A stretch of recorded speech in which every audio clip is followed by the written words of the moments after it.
कर्नाटकमधला जो निकाल लागला आहे तो एकंदरीत कुठे ना कुठे काँग्रेसच्या बाजूने लागला आहे. सरकार स्थापन करण्यासाठी काँग्रेसला काय काळजी घ्यायला पाहिजे आता, कारण पुढे बाजार पण होऊ शकते शक्यता नाकारते. कुठे ना कुठे काँग्रेसच्या बाजूने काँग्रेसला स्पष्ट बहुमत कर्नाटकामध्ये लोकांनी दिलेलं आहे. लोकांचा मॅन्डेट स्पष्ट आहे आणि मी खरं म्हणजे कर्नाटकाच्या जनतेचं अभिनंदन करतो आणि आभारी मानतो की हा सर्वात मोठा जनमताचा विजय आहे, लोकमताचा विजय आहे आणि लोकशाहीचा विजय आहे.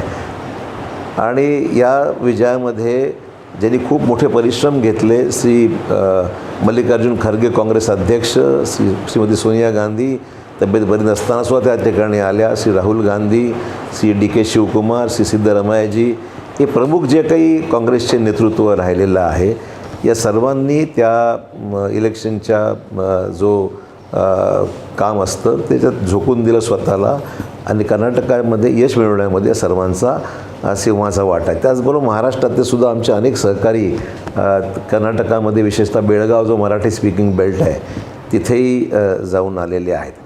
आपण पाहाल की हे जे मतदान झालेलं आहे तर काँग्रेसचा वोट शेअर हा वाढलेला आहे. आज आपण पाहतो आहे की साधारण 132 जागा आत्ताचा ट्रेंड वाढत चालला आहे. तो अजून काही अंतिम निकाल म्हणजे क्लोज झालेले नाही आहेत, परंतु 132 म्हणजे 129वर काँग्रेस लिडिंग आहे, 3 जागा घोषित झालेल्या आहेत. असे 132 ठिकाणी काँग्रेस आघाडीवर आहे.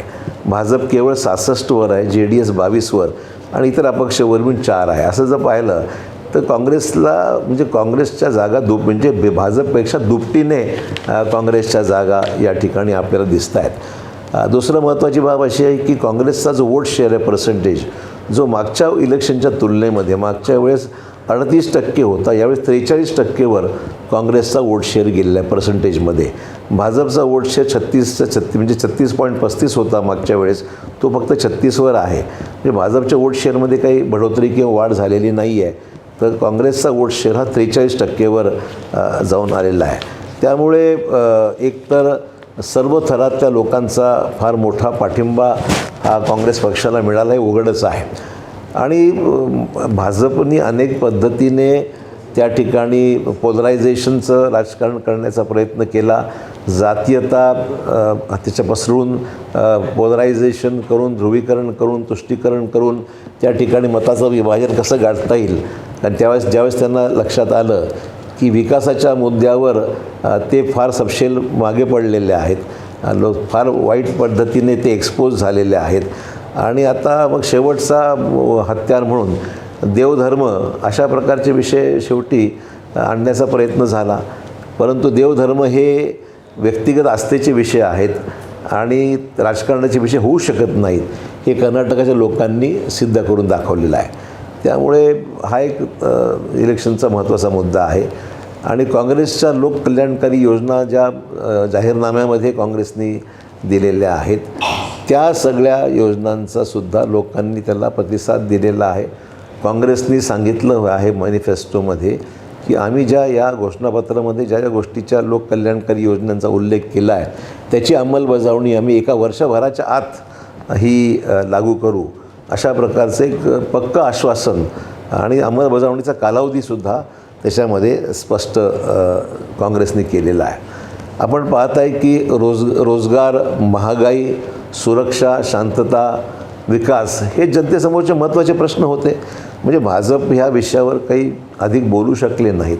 डबल इंजिन सपशेल लोळावून घसरलेला आहे. म्हणजे ज्या डबल इंजिनचा उल्लेख वारंवार होत होता की डबल इंजिन की सरकार अमुक तमुक, परंतु डबल इंजिनला कुठेही प्रतिसाद लोकांनी दिला नाही आणि डबल इंजिन हे आता रुळावून घसरलं आहे हे आता स्पष्ट झालेलं आहे.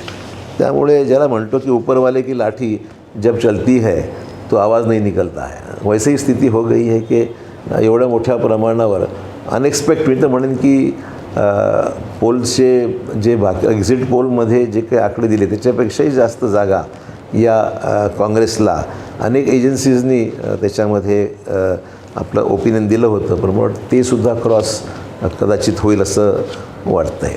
त्यामुळे वातावरण बदलतं आहे. आगामी काळामध्ये देशामधले होणाऱ्या ज्या निवडणुका आहेत त्याच्यामध्ये सुद्धा या बदलचा परिणाम, आणि मी तर म्हणेन की राहुल गांधींनी ज्या पद्धतीने भारत जोडो यात्रेचा शुभारंभ केला तो एक पायाच रचला गेला पुढच्या एकंदरीत राजकीय परिस्थिती संदर्भामध्ये लोकांची जी काही मानसिकता जी बदलली किंवा ह्या सगळ्या गोष्टी या भारत जोडो यात्रेच्या निमित्ताने हा विषय शेवटी यशामध्ये परिवर्तन झालेला आहे. सर काँग्रेसचे असं दिसून येतं की स्थानिक ताकद देणं याचा सगळ्यात बेनिफिट कर्नाटकमध्ये दिसला आहे असं आहे ना. आपण असं आहे की ज्या वेळेस निर्णयाची प्रक्रिया होते त्यावेळेस निर्णय प्रक्रियेमध्ये बऱ्याचशा चुका होतात. आपलं जजमेंट कदाचित वरिष्ठ पातळीवर कमी जास्त होऊन जातं, पण ज्यावेळेस स्थानिक नेतृत्वावर काही गोष्टी सोपवून दिल्या गेल्या आणि त्यांच्या मताप्रमाणे बरेचसे निर्णय झाले. ठीक आहे, एखाद दोन इकडे तिकडे समजू शकतो मी, पण बरेचसे निर्णय जे मी ऐकून आहे कर्नाटकाच्या बाबतीमध्ये हे स्थानिक नेतृत्वावर सोपवले गेले आणि त्यामुळे मला वाटतं की सर्वांनी खूप मेहनत घेतली आणि उमेदवार योग्य पद्धतीने निवडल्या गेले. त्याचं यश ह्याच्यामध्ये त्याला मिळालेलं आहे. सर, महाराष्ट्राच्या लगतच्या जवळ बेळगावच्या आणि काही बेळगावच्या सलीकडच्या भागामध्ये महाराष्ट्र एकीकरण समिती आणि राष्ट्रवादीचे जे उमेदवार आहेत त्याच्यामुळे काँग्रेसला फटका बसला आहे.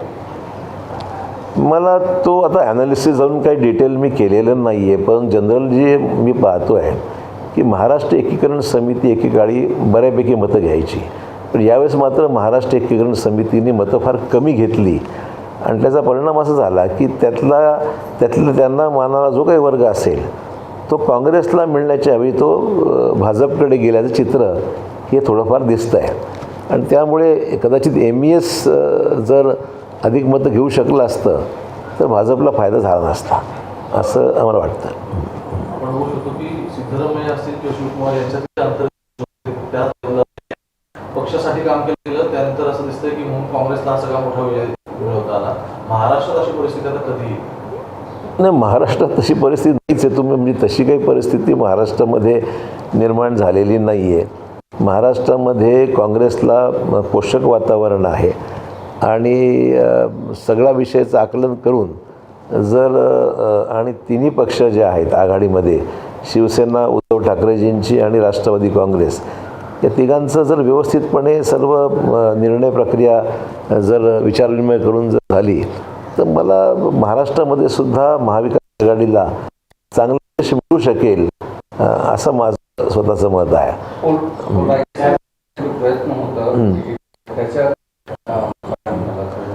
खूप त्यांनी प्रयत्न केला ना. आता बजरंगबली, हनुमान चालीसा असे विषय आणि RSS वगैरे बजरंग दल सगळे विषयाचा पुरेपूर प्रचाराचा शेवटी उपयोग झालाच ना. म्हणजे डबल इंजिनची सरकार, विकासात्मक कामं, रोजगार, महागाई या विषयावर कोणीतरी भाजपमधून काही शब्दही काढला नाही. फक्त बजरंगबली की जय आणि हनुमान चालीसा पूजा करण्यामध्ये आणि बजरंग दलावर बंदी आणायची न आणायची या वादविवाद हा निर्माण करून त्याचा फायदा निवडणुकीमध्ये मिळतो का हा प्रयोग झाला. शेवटी ज्यावेळेस सर्व उपाय संपले त्यावेळेस हे उपाय भाजपकडून अवलंबले गेले. पण लोकांना वाटतं की ह्याच्यापेक्षाही अधिक रस जो होता तो लोकांच्या स्वतःच्या प्रश्नासंदर्भामध्ये कुठला पक्ष काय करतो किंवा बोलतो ह्याच्यावर स्वारस्य होतं. गॅस सिलेंडरच्या किमतीबद्दल खूप तीव्र प्रतिक्रिया होत्या.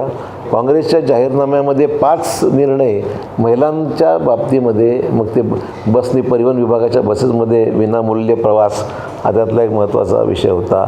महिलांना दर महिन्याला काही पैसे द्यायच्या हिशोबाने त्यांच्या आर्थिक परिस्थितीच्या हिशोबाने त्यांच्या घरगुती कामाकरता उपलब्ध हा एक निर्णय त्याच्यामध्ये होता.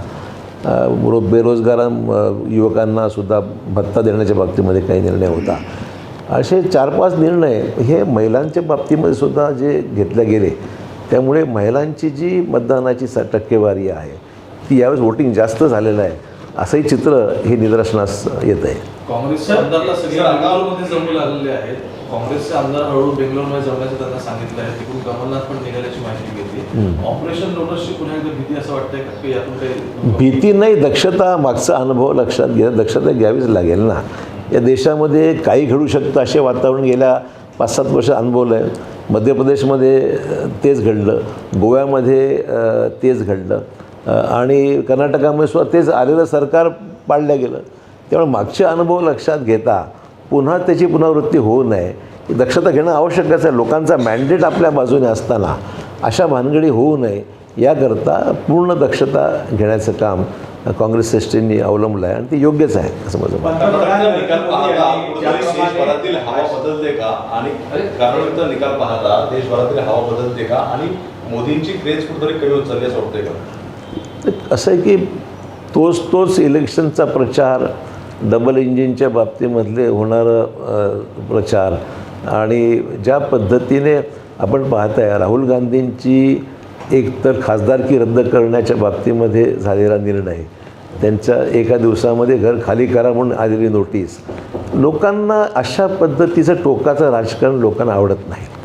ठीक आहे, लोकशाहीमध्ये हार जीत हा प्रकार मान्य आहे मला, परंतु व्यक्तिगत कोणाविषयी फार काळ आकसेने वागणं किंवा आकस ठेवून त्याच्यावर एखाद्या व्यक्तीवर कारवाई करणं हा जो काही प्रकार आमच्या सध्याच्या राजकारणात सुरू झाला आहे देशामध्ये तो सामान्य माणसाला पटलेला नाही. हा त्यातला एक स्पष्ट म्हणजे उल्लेख करायला हरकत नाही की हा त्यातला एक महत्त्वाचा भाग आहे जो लोकांना मान्य नाही आहे आणि त्यामुळे त्याचा एक पण सहानुभूती राहुल गांधींच्या नेतृत्वाच्या विषयी असलेली अपेक्षा ही त्यातून सिद्ध झालेली आहे. राहुल गांधींच्या नेतृत्वाविषयी लोकांमध्ये आणि भारत जोडो यात्रेमुळे राहुल गांधीचे देशात फिरले त्या सगळ्या मतदारसंघात एक पॉझिटिव्ह ट्रेंड कर्नाटकात दिसतो आहे. पंतप्रधान नरेंद्र मोदी सारख्या पंतप्रधान पदावर असलेल्या लोकांनी देवाचे नारे असे जे नारे देऊन मतदान करण्यासाठी पोलराईज करण्याचा प्रयत्न करतात. धोरणात्मक आणि विकासात्मक विषय त्यांच्याकडे नाही आहेत म्हणून ते असे विषय करतात आणि हे वाटतं की देशामध्ये बेरोजगारी महागाई या विषयाला कुठे ना कुठे साईडलाईन करण्याचा प्रयत्न आहे. हा प्रयोग अनेक वेळा झाला ना. भाजपचं राजकारणाचा गाभा जो आहे तो धर्माचा लोकांची सहानुभूती मिळवण्याकरता मग बऱ्याच वेळा हिंदू मुस्लिम हा विषय अनेक वेळा देशामध्ये त्याचा उपयोग केला जातो. लोकांच्या भावना भडकवण्याचा प्रयत्न केला जातो. या अनुभव या देशाने अनेक वेळा अनुभवलेला आहे. पण तोच प्रयोग नेहमी यशस्वी होत नाही ना. एकदा होतो, दोनदा होतो, पण लोकांचे प्रश्न ह्याच्यापेक्षाही गंभीर आहेत ना. म्हणजे हनुमान चालीसा म्हणण्याविषयी कोणाला तक्रार नाही, आम्ही घरी स्वतःही पूजा करतो ना, पण त्याचं लोकांमध्ये प्रदर्शन आमच्या पूजेचं आम्ही करत नाही आहे. किंवा हिंदू आणि मुस्लिमांच्या बाबतीमध्ये सुद्धा एक वातावरण ज्यावेळेस दंगे घडतात त्यावेळेसच हा विषय जास्त उफून येतो. इरवी तर मात्र सर्व हिंदू मुस्लिम एकत्रच राहतात. हे प्रयोग जे आहे चालू आहे देशावर वेगवेगळ्या पद्धतीने एक वेगळा नॅरेटिव्ह सेट करण्याचा प्रयत्न आहे. एकदा यशस्वी झाला, दोनदा झाला, नेहमी होऊ शकत नाही. हे लोकांना दाखवलं आहे. आजचं इलेक्शन दाखवतं आहे. हा सगळा प्रयोग झाला कर्नाटकामध्ये पण तो चालला नाही.